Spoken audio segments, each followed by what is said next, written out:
Hey guys, today we're going to take a look at do you get here in Canggu for around $1,000. Let's take a look if it meets your expectations. Let's go take a look. Okay, so we're at one of my, man, I really like this guest house. So if you don't know what a guest house is, it's basically you have a room and you share it with a bunch of other people. Now, sometimes you'll have some benefits like a kitchen, which is really good. And even sometimes you'll have a private kitchen in your own area, which kind of is like your own villa. But let's take a look. So here goes a good example right here. This is the basic kitchen here in Bali, Canggu, for around less than $1,000. So for a guest house, you're probably looking at, without a kitchen, $600, which is equivalent to about 8 million IDR. Now, you might be thinking, why do I need a kitchen if I'm coming to Bali? Because it is really cheap to order your food. However, if it's during the rainy season, which is like from November all the way to March, then they won't deliver food to you. And that's the whole problem because they're too slam packed and they're just too busy. Okay, so now we're gonna take a look at private living, which is about $900 or about 15 million IDR. So this is a standard. It's kind of like what to be expected. It's my own little villa when I don't have a other place to stay. I can't go. So what you get a big bed. It's pretty comfortable, but not really that great. Now, so if it isn't that great, you can always get a pillow top, which is about $50. You can order it from like Gojek. Yeah, I do stock trading, so I have many monitors, and it's a big pain when traveling, but I have to pack my monitors. Okay, so what's included? Your electricity. That's a big plus. Now be careful, because sometimes they will try to put a cap on your electricity. So they'll give you like 1 million IDR, and then you have to pay the difference. So that's very careful. Be careful with that. Now, another thing is, this place comes with a nice refrigerator, which is fantastic, because as I mentioned, the Gojek people will not deliver food to you sometimes. They're just too packed. So it's nice to have some snacks here. So this kitchen right here, which is okay kitchen, but it might not be up to par for some people coming from Australia or the United States, because you could see it is as clean as it wants, but it's very old. It's very outdated. You have some old pots and pans and all this good stuff. You have one burner here, which is great. And it does the basic stuff. I think when you come to Bali, you have to have an open mind, an open heart. You're coming to a new place. So this place, which I absolutely love, it has this beautiful rice field view on a dead-end street. So this is fantastic. I love it. I think it's worth the price because of that exclusivity. Another thing I want to bring to your attention is water. So water is included, which is another great benefit of being here. For about each person, you're gonna need about 3 of these per week. So if it's 2 of you guys, you're gonna need 6, and they're about $5. So $30, let's say $25 per week for just the water. Just water, times 4, that's another $100. You might not be expecting that or budgeting that. So let's take another look around here. Another thing I love about this is it does have a work area. Now it does not have a TV, but because I have my monitors, or you might have your laptop, it's not a big problem. But if you don't have that, you're gonna be very bored. So always check if it comes with a TV, because you can be overlooked when you're on Airbnb.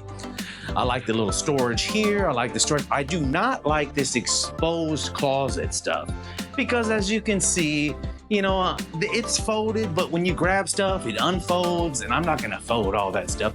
So if, you have to have an open mind a little bit. If you have a closed closet, yeah, you can just close it, poof, stuff your stuff in there. There's some traveling stuff here. My luggage is up there. Now let's go into the restroom. The restroom is pretty nice, and I love it. Has a nice little little light coming from the roof. They clean it every single day. It's tiled, it's very nice.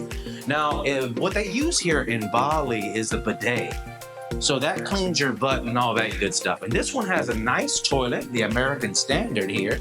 So another thing to take a look at is, if you're on Airbnb, do they have regular toilets or do they have the sitting toilets that you're not really used to? Now, you might be thinking or wondering why I have a cup of water right here. Well, you can't drink the water or use this water for your toothbrush, or you can get some sores in your mouth. Because the water here is very, very toxic. So you can get Bali belly, you can get sick, you can get stuff on your skin. And even if I use my filters at my own house, we spend about $500 to $1,000 on filters, carbon filters to clean the water. But because the water is so toxic, you can't drink it, you can't clean it. It's ridiculous. So let's take a look. So one more thing you might be thinking, this is my own fan, and it's a great to either have a fan here or one in the ceiling. So another thing to look out for if you are finding a rental, does it come with fans? Because sometimes you may want to, and this is another point, you may just want to use the little mosquito net here and keep the window open so you can look outside of that beautiful view. This is a beautiful location, so it's fantastic. So another thing to consider or be aware of is to make sure that it comes with some type of fan. Okay. So yes, in summary, this is what you get. This is standard living here in Canggu. That's important. I have to emphasize that. Canggu, which is the most expensive part of Bali.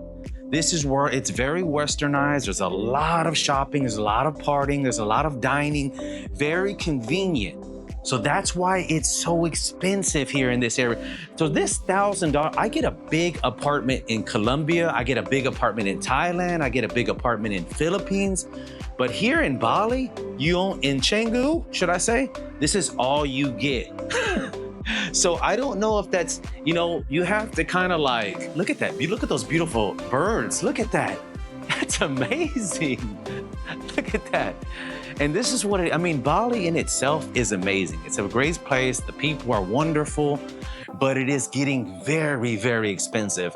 In fact, the rents here in Canggu have increased about 200% to 300% in the last 2 years. Of course, that's coming after pandemic. So, you have to take that with a shoe of horn there. Okay, one more tip I want to give you is make sure, and I know they have air conditioning, and make sure the air conditioner is big enough for that area, for that room. So let's say, for instance, you have a big house where you're going to need 2 or 3 of these. You can't just have one for the entire house or it'd be super high. One more thing I want to tell you guys is that what I do like about this place is that they come over here and clean it for free every single day. So you need to ask, hey, does cleaning come with the property? Because that can get really expensive. Calling a maid over here is at least, it's not a lot, but $10 times, let's say 3 times a week, times a month. So that's another $120 out of your pocket. So maid service. One more tip on top of that is that who's gonna change these sheets and who is going to clean the towels? Now, when renting villas in your private villa, that's not included sometimes. So you have to ask, be crystal clear, like, hey, who's going to do this? How frequently and who's paying for it? Is there a cap on the electricity? Who's bringing the water and who's paying for that too? All these little expenses can add up, even the internet. So if you're doing a long-term rental on a villa, yeah, you have to check who's paying for the internet. Even the trash. So if you're doing a 1-year contract, who's paying for the bond jar? Who's paying for that? Who's paying for all these expenses? And if you're not crystal clear, if you don't know about the culture, you don't know about the real estate community, then you're gonna get bamboozled. So I hope you like these tips. I'll see you on the next one. Okay, so smoothies here are very expensive. So you can get you like a Ninja for like $50, even $100 or something, and make your own smoothies because they charge $7, even up to $10 for a smoothie. It's ridiculous. That can help save money. Number 2, your coffee. So the coffee here is expensive, and I don't know why. So go to Starbucks or get you like a nice French press. You could probably get it for 20, 30, maybe 40 bucks, depending on what size. And you can make your own coffee. Yeah, there's a lot of little things like that. There's a lot of little things like that to save money. So coffee and protein drinks here, like smoothies, are crazy American prices. It doesn't even make sense. So these tips can really save you money. And remember, always ask, who's paying for the water and delivery, the sheets, maintenance, trash, all that stuff. All these tips all together can really save you a ton of cash. I'll see you guys on the next one. DreamBaliHomes.com, where your Bali dreams come true.